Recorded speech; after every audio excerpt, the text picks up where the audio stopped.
Okay, so this is Marcus with Aquarium Hacks by Marcus.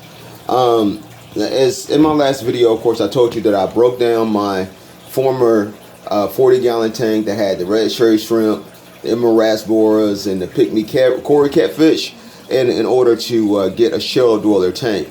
Now, I'm not the one that has, 4 or 5 tanks sitting up in the room and stuff like that. The most tanks that I've ever had at one time was 4 tanks.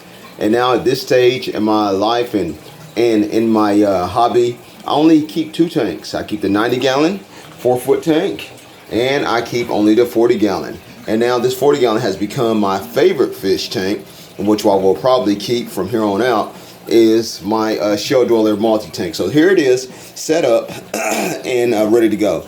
It's going to be heated by a 300-watt Eheim heater, big long heater in the back.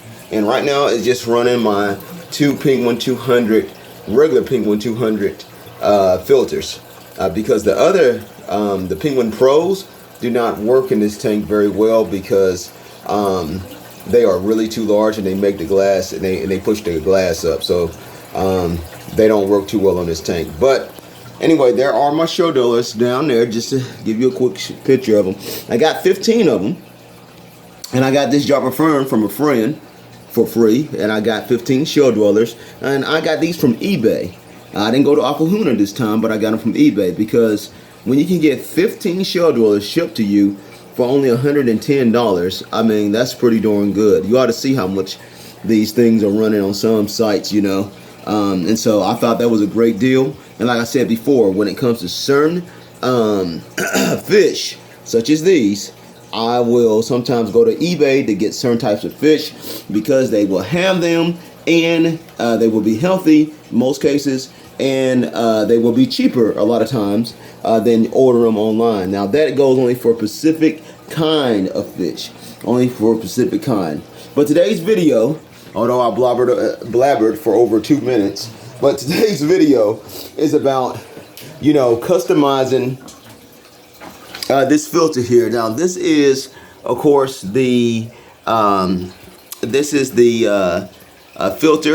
the seachem 75, and I want to customize it for my shell dwellers. Now the reason why I want to do that, of course, for one thing, shell dwellers have teeny tiny fry, and this filter, even though as good as it is horrible for small baby fish, horrible for shrimp, horrible for anything teeny tiny, because it has openings everywhere. It has openings here, that's the skimmer.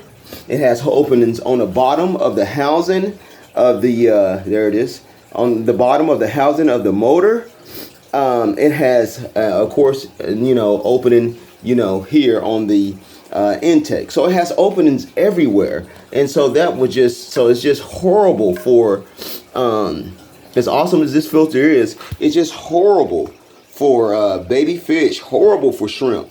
Just not a good filter at all for shrimp or baby fish. So how can I customize this so it can work with my shell dweller tank? Because I really would like to use this filter. Well, the first thing I've done here is I've cut me a piece of foam, coarse foam, and I rubber band it here. And I know it's ugly, but this is how I'm glad I got it fixed up. Zip tied it here, rubber band in here. That's going to prevent any baby fish from getting in there. And then what I've done here with the inside of the motor housing, as you can see here, and that fell, that wasn't supposed to fall. But anyway, with the motor housing, I've cut a piece of coarse foam and I put it inside that motor housing so that no fish, you see, can get up in there and get caught. And then, of course, let me grab the intake. Excuse my weight, bitch. But let me grab the intake. So with the intake here, of course, you take your pre-filter and you put your pre-filter there. So that's customized to where I won't have to worry about baby fish getting sucked up in there very much. And what's so wonderful about shell dwellers too, because they stay so low to the ground, especially the babies near the shells, it's very unlikely that I have any to get hardly sucked up in there. So that's how you want to prevent your seachem tidal filter from sucking up your precious little fish if you have small fish. Other than that, it's a great filter, but like I said before, it just has that potential of sucking up fish. So there's a quick little hack there that I just wanted to share everybody. All right, so I can't wait to get this hooked up and get it going. Keep on hacking.